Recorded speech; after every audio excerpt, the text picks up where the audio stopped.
Hi everyone, welcome to the Biology Council. कुछ individuals आते ऐसे होते हैं जो रेड और ग्रीन कलर में डिफरेंशिएट नहीं कर पाते, जिसको बोलते हैं कलर ब्लाइंडनेस। में कहीं ग्रीन कलर और रेड कलर में डिफरेंस नहीं करना चाहिए। और कुछ बच्चे ऐसे होते हैं, ऐसे बॉर्न होते हैं जो एक्स्ट्रा क्रोमोसोम्स के साथ बॉर्न रहते हैं, उन्हें कुछ अलग तरीके की डिजीज होती है। तो ये सब चीजें होती है जेनेटिक डिसऑर्डर्स के बारे में। इस वीडियो में आज हम जानेंगे जेनेटिक डिसऑर्डर क्या होता है, इनके टाइप्स क्या होते हैं और इसे किस तरह की डिजीजेज होती है। तो जेनेटिक डिसऑर्डर होती है अबनॉर्मैलिटी जीनोम के अंदर। ओके। ओके, तो ये जो जीनोम के अंदर अबनॉर्मैलिटी होती है, ये म्यूटेशन की वजह से, mutation change, sudden change. Okay, ये दो तरीके के मेनली होते हैं, Mendelian disorder and chromosomal disorder. Mendelian disorder जो होता है वो सिंगल जीन म्यूटेशन कहलाता है। सिंगल जीन म्यूटेशन का मतलब होता है कि डीएनए के ऊपर प्रेजेंट होती है जीन्स और वो जीन कोड करती है किसी न किसी प्रोटीन।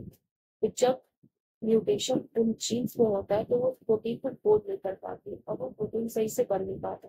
तो इस वजह से जो डिसऑर्डर्स होते हैं वो सिंगल जीन म्यूटेशन कहलाते हैं, यानी Mendelian disorder. Okay, now the second one is chromosomal disorders. ये डिसऑर्डर्स ऐसे होते हैं जो कि जब क्रोमोसोम का नंबर या तो बढ़ जाए, नॉर्मली 46 से 47 हो जाए या 45 हो जाए, या जब उनके स्ट्रक्चर में कोई चेंज आ जाए क्रोमोसोम में।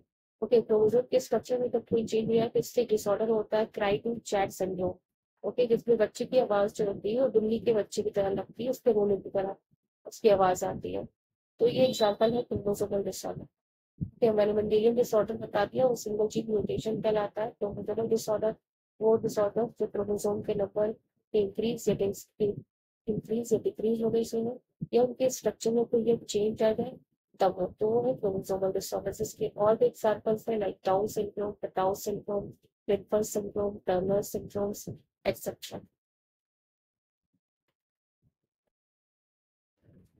हम बात करेंगे मेंडेलियन डिसऑर्डर की, तो इसके एक एग्जांपल है सिकल सेल एनीमिया, ये ऑटोसोमल रिसेसिव डिजीज है। इसको हीमोग्लोबिन डिफेक्टिव हो जाता है। नॉर्मली आरबीसी का शेप जो होता है वो राउंड होता है बस, बट इस डिजीज में उसका शेप जो है सिकल शेप हो जाता है, दैट इज हाफ मून हो जाता है। और इस डिजीज की वजह से एनीमिया होता है, यानी हमारी बॉडी में खून की कमी होने लगती है। Now the second one is phenylketonuria, short form है पीकेयू। ये भी एक ऑटोसोमल रिसेसिव डिजीज है। इसमें एक एंजाइम हमारी बॉडी में लैग करने लगता है जो कि फेनाइल एलानिन को मेटाबोलाइज नहीं कर पाता, जिसकी वजह से ब्रेन डैमेज होने लगता है अगर ये ट्रीटमेंट इसका ना हो पाए तो। थर्ड वन इज थैलेसीमिया, इसमें ग्लोबिन चेन की डिफेक्ट हो जाती है और ये भी एनीमिया को कॉज करता है, दैट इज खून की कमी करता है हमारी बॉडी में। हीमोग्लोबिन हीमोफीलिया एक्स, हीमोफीलिया एक एक्स लिंक्ड डिसीज है। इसमें ब्लड क्लॉटिंग जो होती है वो जल्दी नहीं हो पाती, अगर खून बह रहा है तो बहता ही रह जाता है। ओके, क्योंकि इसकी फीमेल सर्वाइव भी नहीं कर पाती और ये जनरली इसलिए मेल में पाया जाता है हीमोग्लोबिन। Okay, haemophilia sorry.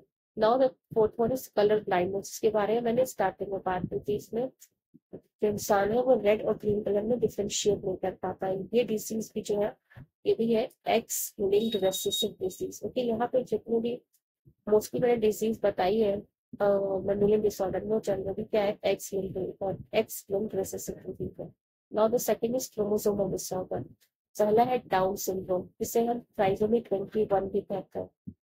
इसके जो पेशेंट्स होते हैं इनकी ब्रॉड फेस होते हैं, इनकी ब्रेन की डेवलपमेंट नहीं हो पाती है, इससे मेंटल रिटार्डेशन इनमें रहता है। Now the second one is Turner syndrome, x for female.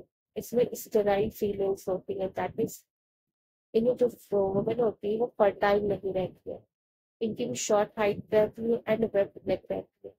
Third one is twinkle syndrome, X X Y male. ऐसे पेशेंट जो होते हैं वो टॉल होते हैं। Thanks for watching, please like share and subscribe बाबा की